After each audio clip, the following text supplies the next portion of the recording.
All right, let's just jump right in. When you think about trying to predict the future of our climate, there are tons of moving parts. But honestly, one of the biggest, fluffiest question marks is literally hanging right over our heads. We're talking about clouds. And it turns out understanding them is one of the single greatest challenges in all of climate science. It seems like such a basic question, doesn't it? I mean, you know the feeling. It's a blazing hot day, a big white cloud rolls in, and you get that instant shade. That's cooling, right?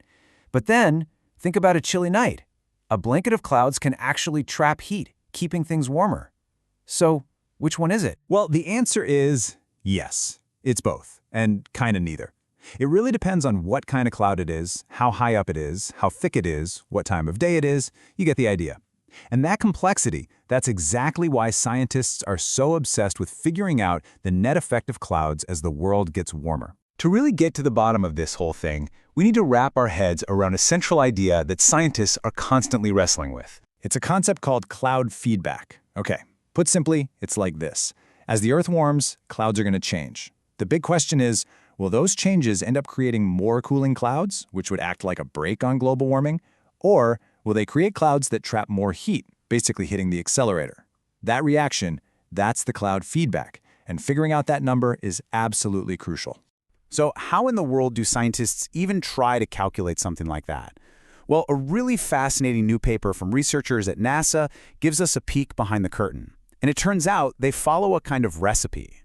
To measure this cloud feedback number inside a climate model, scientists have this really powerful technique. It's got a technical name, the cloud radiative kernel method, but don't worry about that. For us, let's just think of it as a standard three-step recipe for turning a bunch of model data into one concrete feedback number. Okay, so this three-step process is the key. First, inside their giant climate simulation, they have a tool that generates realistic, detailed cloud patterns. Step 2, they have to interpret those virtual clouds, basically by looking at them through the eyes of a satellite.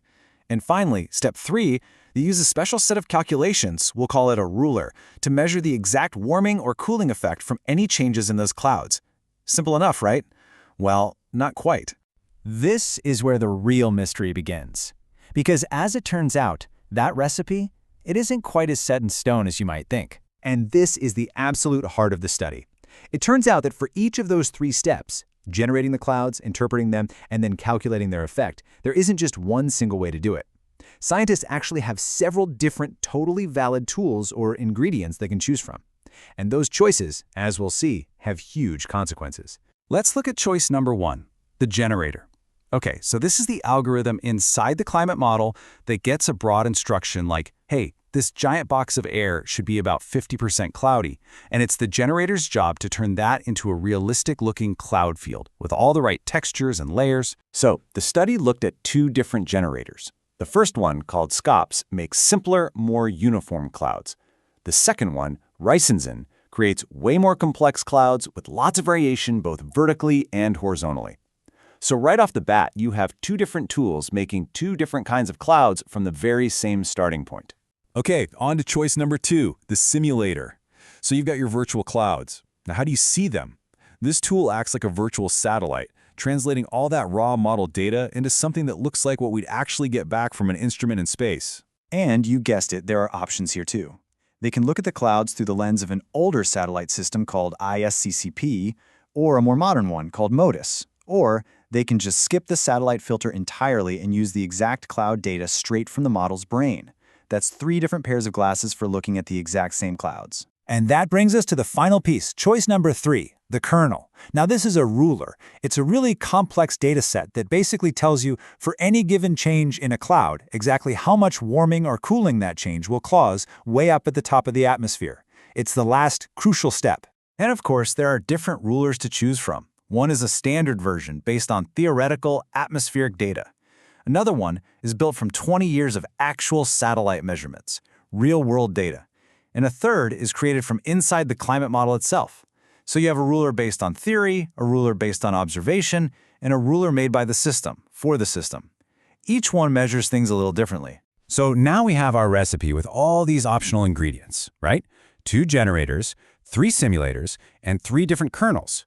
So what happens when these scientists run just one single climate experiment, but they try out all these different combinations? The experiment itself is pretty straightforward. They run their climate model, then they run it again, but with the ocean warmed up by 4 degrees Celsius, and they measure how the clouds changed in between.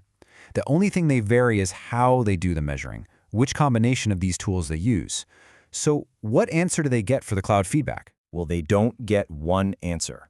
They get 15. 15 different, plausible, scientifically defensible answers for the cloud feedback, all from a single model run. And this just shows the impact so clearly. Just look at this range. The lowest value they calculated for the cloud feedback was 0.4.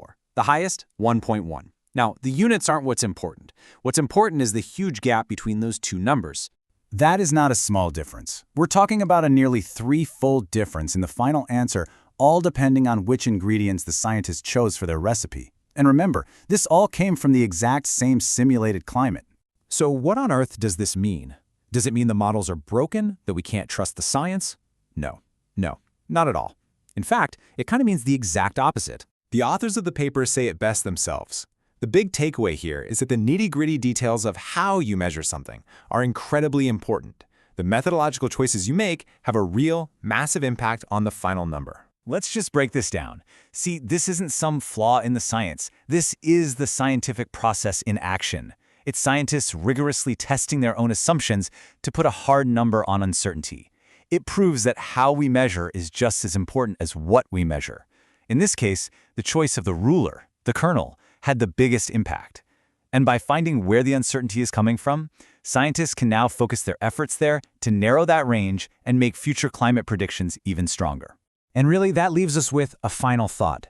It might feel a little weird at first, but what this explainer really shows is that when scientists are open about exploring and quantifying the uncertainties in their own methods, it doesn't make their work weaker. It shows a deep commitment to getting it right. So the real question to think about is this: how does this process of showing your work, all of it, actually make science more trustworthy in the long run?